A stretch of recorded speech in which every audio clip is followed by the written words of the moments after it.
As mentioned, I am Eoghan O'Regan and I'm the head of the Welsh Government here in India, based in my new hometown of Mumbai, so it's great to be in my first ever investment conference here in Mumbai. Now today I want to introduce Wales to you, not just as a location, but as a long-term partner for you Indian businesses, for you, the innovation teams, and also for you as investors. Wales combines the UK market access, European market access with cost efficiency, with talent depth, and a very collaborative government model. But when we say Wales and India, we actually mean a two-way relationship.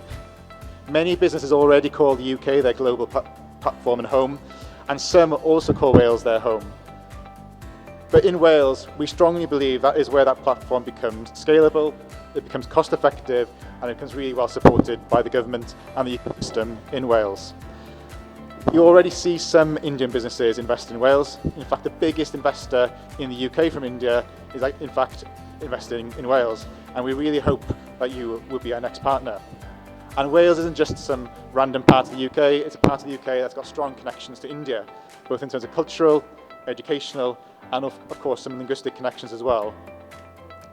Wales has got a large Indian diaspora, and actually one of the biggest Indian Independence Days happens in Wales, in our capital city, in one of our castles. So where is Wales, for those of you who don't know? So Wales is to the west of England, and it's just across the Irish Sea to the Republic of Ireland. From this city, you can fly from the Mumbai airport directly to Manchester Airport, and Manchester Airport is about 20 minutes. Manchester Airport is about 20 minutes away from Wales by both rail and by a road, so it's very, very close. For those of you who know London and like London, Wales is extremely close to London as well. You can travel from the centre of London to Wales in about 90 minutes. And once you're in Wales, you're also very well connected to the rest of the UK. Having moved to India, I realised just how well connected the UK is because it's so small. You can get from Wales to most parts of the UK in just a matter of hours. You can also travel to the rest of Europe quite easily from Wales, so we are home to some of the busiest ports in the UK. And also we've got good access to mainland Europe via our own airport as well as to Canada, but also you can travel from the other UK airports like London and Manchester to all parts of Europe. So why should an Indian investor look at Wales? Well, the market opportunity here is about scale, it's about stability and proximity to customers. As already mentioned, Wales allows you access to the UK market, but it does that for you without the UK level of costs.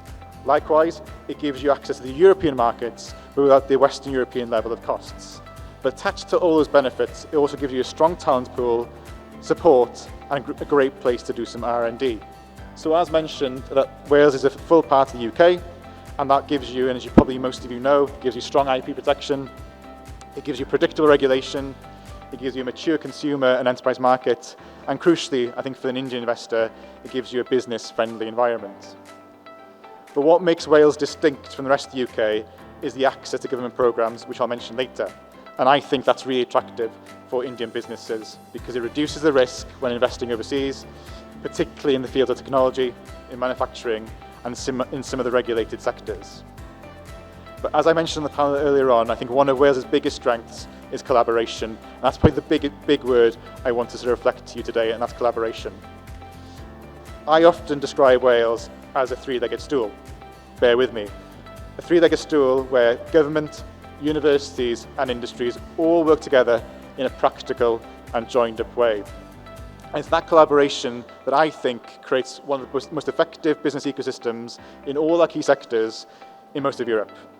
And just like a well-built stool, it's stable, it's balanced, and it's designed for long-term success.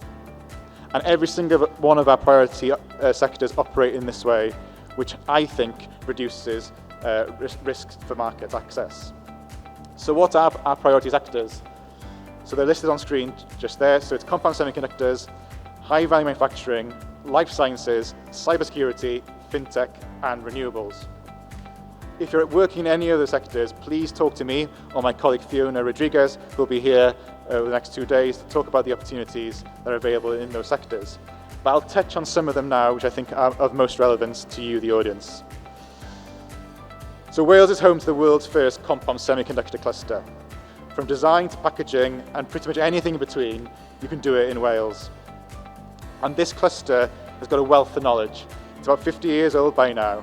So yes, you can build a fab, yes, you can build a factory in a couple of months, but to create that wealth, that takes a long time, and you've got that in Wales. It's a real benefit to the cluster in Wales.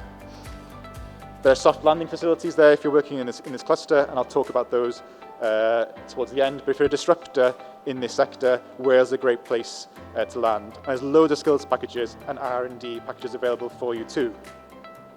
But it's not just people working in the compound semiconductor clusters or in the compound semiconductor sector we want to attract, but also it's the users of these chips. Those of you who do EV, who are in defense or in electronics, you will know that compound semiconductors, not just semiconductors, but the compound ones, they are essential to the new technology. So if you're working in those sectors and you're doing advanced stuff, Wales is a great place to call home because you can work with the chip makers, you can work with the chip designers to try and create the chip that your product needs. And the companies in Wales are not just startups, they're global leaders. So people like KLA, Vishay, Microchip, IQE, they all call Wales their home. And the latest one is Cadence. They're creating a design studio where they'll design some chips.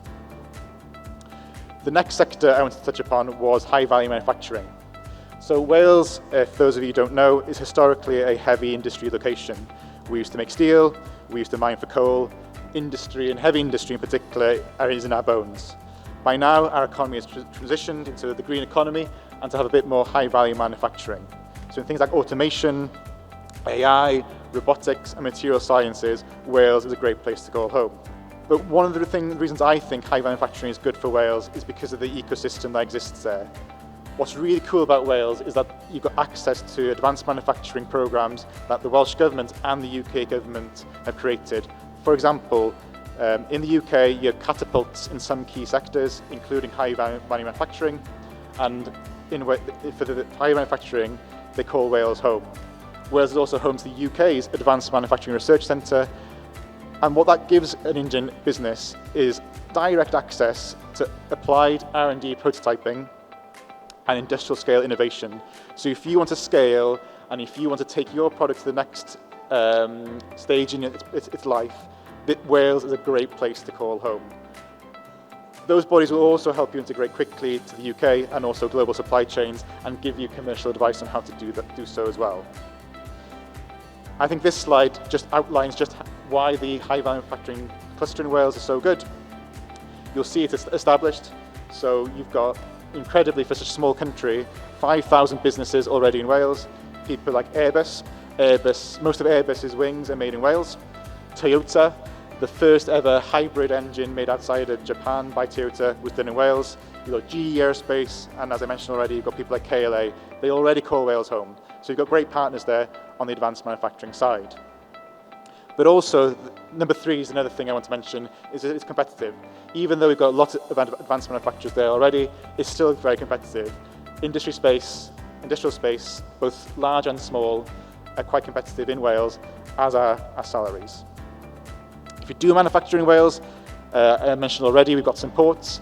We're also getting free ports. So for those of you who don't know about free ports are special zones created near ports that give customs benefits, tax incentives, business growth incentives for businesses that are established there. Wales is going to get 2 new free ports, and so if you're interested in manufacturing, perhaps, and taking manufacturing in a free port, not paying duty, and then exporting it elsewhere, maybe to the rest of Europe or to the States, then Wales's free ports might be a good option for you. I'll skip on the cybersecurity for now. Another key sector for us is fintech. And this is something that I have just been amazed at since being in India. I love UPI. UPI is my favorite sort of system that I've learnt about. I love Blinkit, and that's only possible through UPI. So we have seen the amount of fintech innovation that's happening in India, and it is well beyond what's happening in Europe. In Wales, we're trying to build a fintech ecosystem, and we're already seeing a bit of investment from Europe. We're seeing investment from America, but we really want, and we desperately need, the innovation that's happening in India. Why would you come to Wales, though, if you're an Indian fintech company? Well, if you come to Wales, you'll benefit from being in the UK regulatory regime, but you won't have to tackle and handle the complexity that arises from having to navigate through London. You could quite literally be based in our capital city, Cardiff, and catch a train to London and be there within 90 minutes. So we think fintech in India is rife for expansion in the UK, and we really think that Wales is a good home for you. What are the expertise that are already in Wales? Well, the expertise that are in Wales already are on transaction processing, on payments, risk and fraud, AI-driven analytics, compliance and governance, and also digital banking. But I think many Indian fintech companies would do very, very, very well if they came to Europe, and if they came particularly to Wales. We also have an industry body called Fintech Wales that has been created to try and attract more and more businesses from across the world to come and establish in Wales, and they're really, really good. They have regular meetups. They try and make sure that academia, industry and the government work together to try and develop our growing fintech sector. And a really good example of that success story is Starling Bank. So they could have gone anywhere in the UK, but they chose Wales, and they were very fortunate. They benefited from some of our skills support, some of our property support, and by now they're one of the fastest growing fintech companies in the whole of the UK, and we're very, very proud to have them call Wales their home. The next sector I want to touch upon was life sciences, and in particular medtech. So some of you may know about the NHS. That is the public provider of health in the UK. Those of you who might not know is that Wales was the birthplace of the NHS. It was born in Wales and it was created by a Welshman. We're incredibly proud of that. And so the idea of universal, publicly funded healthcare was created here, and its legacy still drives our innovation to this date. But unlike the other fragmented NHS markets in the UK, Wales has one NHS body. It means that if you develop your products in Wales, you can engage really quickly with clinicians, test solutions within the NHS very quickly, and also move from pilots to adoption pretty quickly. Now, I've already mentioned that medtech is our focus because medtech has got real strengths in medical devices, particularly on the diagnostic side, digital health, and connected care. On the medtech side in particular, we've got incubator spaces where universities, clinicians, and the industry work well together. We've got test beds that can directly test your product for entry into the health system. And we can also help you validate your products for entry to both the UK and the European markets. So if you're looking to do a bit of R&D, if you're looking to get into the UK or European markets, Wales is a very, very good potential home for you. And like high-value manufacturing, I wanted to flag why I think this sector is good. And you'll just see on that slide that it's sort of a lot of collaboration, a lot of established companies already there growing, and it's also a very well-supported ecosystem. But rather than going through our slide, I wanted to touch upon this company. This is a US company from the middle of the USA. This is a company that I helped support. They were looking to enter the MENA and the European market. They could go anywhere, and we're very fortunate they called Wales their home. They landed in a city called Swansea, and straight away they were introduced and made to feel welcome. They met the various networks that we have in Wales, and by networking easily in Wales, they were able to get some support on a soft landing facility at the university itself, and also they got some skills support by having a fully funded PhD students to work with them. And they're very, very clear that the support they had from Wales was excellent, and that's why they're growing so quickly in Wales and in MENA. Now I want to talk about economics. So I've talked already that Wales has got a cost advantage over cities like London and other UK cities, but I'll dive into some of the figures for you. This slide outlines some of the cost benefits of establishing in Wales. You'll see that the office cost for Wales is very competitive compared to other parts of the UK, and you'll also see that salaries on average are significantly lower, almost a third lower than if you establish in London. But the figure that I'm most proud about is the figure in the middle there, so 39.3%. That I think is really important for any international company thinking of going to the UK. If you come to Wales, you are almost 40% more likely to survive after 5 years than if you go to London. That's massive. Time and time again, we meet businesses that may have gone to London and failed. That's heartbreaking. That's heartbreaking for me as somebody from the UK. And so if you decide to establish in the UK, you're more likely to survive in Wales than in London. And I hope that's one takeaway you can take from that slide. Because we don't want people to come in and leave. We want people to come in, succeed, and grow. If you do come to Wales, we've got various soft landing spaces. I'm not sure if that QR code will work on that screen, but if it doesn't work, feel free to speak to me or Fiona, and we can show you the soft landing catalogue we have. That shows to you the facilities we've got and the prices that are available. In terms of costs, this is how Wales sets up. So you'll see the office costs in Wales are significant, well, quite a bit lower than other major cities in the UK. So in terms of footage, it's about £25 per square foot for an office. That's about 3,000 rupees per square foot. Likewise, on some of the larger industrial spaces, Wales is amongst the cheapest of all major cities in the UK, about 8,000 rupees per square foot. And in terms of smaller industrial units, we are amongst the lowest in terms of the smaller units at about 1,000 rupees per square foot. And what does this give you? This is a good example of some of the properties that are available. So the bottom one, that's bang in the centre of Cardiff, our capital city. It's in a bespoke area. It's right next to the train station with all the mod cons you need from an office, and that costs about £3,000 rupees per square foot. And if you establish yourself there, if you're, for example, a fintech company, if you're based in the city centre of Cardiff and be just 90 minutes away from the financial institutions of London, you can go from door to door very quickly from between Wales and London. The next thing I want to talk about was the talent that's available in Wales. So we have a significant amount of graduates coming from Welsh universities and universities close to Wales. And we've also got a significant amount of students leaving our colleges as well. But if you're unable to find the skills that you need in Wales, the Welsh Government have got a range of programmes available for you. An example of these would be apprenticeships. So we're very proud as a government to have created 100,000 apprentices. What are apprentices? Well, if you've got a skilled or technical role that you don't think your employees have, well, the Welsh Government can fund your employee to go on a course, either to college, to learn that skill, and then it can come back to a company and be upskilled. If that doesn't quite meet your needs, and I met a business at lunchtime that sort of suggested that, down the bottom right, the government have got a flexible skills programme. So for eligible companies, we will fund 50% of their training costs. What does that mean? So if you're a business that wants to train the businesses in your own facility, we can sometimes subsidise that for you. And that particular programme has worked really, really well. So Cadence is a good example of that. Cadence wanted to do their own boot camp for their own employees, and so we as a government are helping to fund a part of that for them. As you can see, these programmes are already delivering at scale, so over 100,000 apprentices have been delivered, and a huge amount of money has been put into upskilling our employees. Down in the bottom right, you will see that we've also allocated bespoke programmes for some of our key sectors. So on the cyber front, we've created a cyber innovation hub that has been created to upskill our local population to ensure they've got cyber skills.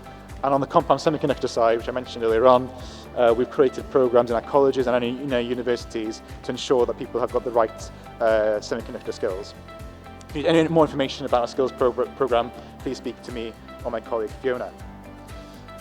Quickly, I was going to touch upon some of the innovation funding that's available in Wales as well. So there's a range of programmes available, and you'll see some of the high-level figures there. But talk to us, because the innovation funding we've got fit different businesses in different sectors in different ways. There's one example we've got that I'd like to highlight is the smart flexible innovation funding. So that's a big pot of money that we have made it flexible for businesses who are doing innovative work to access innovation funding to make sure that they can market develop their products. It means they don't have to follow a structured pre-existing funding regime. They can just take the money to develop their product and then take it to market. It's very, very flexible, and many, many businesses really, really enjoy it. Just to end, I was just going to mention that it isn't just the Welsh Government that can provide you funding on your journey into Wales, but we've got a range of bodies available in Wales that can provide you funding. So for example, Business Wales, you can go on the Business Wales website, and that can give you a range of grants and advisory support on entering into Wales. We've also got a regional funding body. It is the largest single regional investment institution in the whole of the UK, and it's called the Development Bank of Wales. They've got a suite of packages available that change every month. So you can have some small-scale investment, about £25,000, but you can also get some funding up to £5 million by the Development Bank of Wales. Look at the website. There's loads of flexible funding models available. Because we're part of the UK, you'll also be eligible for all the funding models that the UK government have. So there's a British Development Bank that also provides a significant amount of money for investors. look at that website because there's some flexible funding there available too. On the private side, there's an angel investors that are part of the Development Bank of Wales. You can go on the website and have a look at some of the co-investment funding that's available. And the last thing I wanted to touch upon was a new UK government initiative. They've created these new growth zones across every part of Wales. So that's a map of Wales. You'll see there are 4 growth zones in Wales. So each of those bodies have now got their own funding pots to try and encourage investment into their own areas. So for example, down the southwest in blue, they've got a big funding pot to encourage renewable energy. For example, down the southeast, there's a pot there to encourage compound semiconductor growth. And these are some of the figures on the support we've given. Before I close, I just wanted to touch upon very briefly that if you did establish in Wales, and we hope some of you do, you'll be entitled to some of the trade support we give. So if you're a business that is established in Wales, we can fund you to go to trade shows, we can fund you to go on trade missions, and that's a real benefit that we don't talk about enough in Wales, because a lot of businesses really appreciate and value that. So to close, I just wanted to say that if you do come to Wales, you'll get a dedicated person in India, like me or Fiona, that can help you on that journey. We will then connect you to a dedicated person in Wales, particularly if you're in a key sector, and they will work with you hand in glove to either visit Wales, to meet the key players in Wales, to meet some customers in Wales. They'll advise you on some of the skill support that's available. They'll give you some property advice support. They'll give you some innovation granting support, and they'll also connect you to the growth zones if that's relevant. But also, don't be surprised that if you come to Wales, it's such a small place, don't be surprised if a minister ends up getting involved. As I mentioned on the panel earlier, don't be surprised if a minister helps you get electric to your factory, or helps move the goalposts for you to make life easier for you.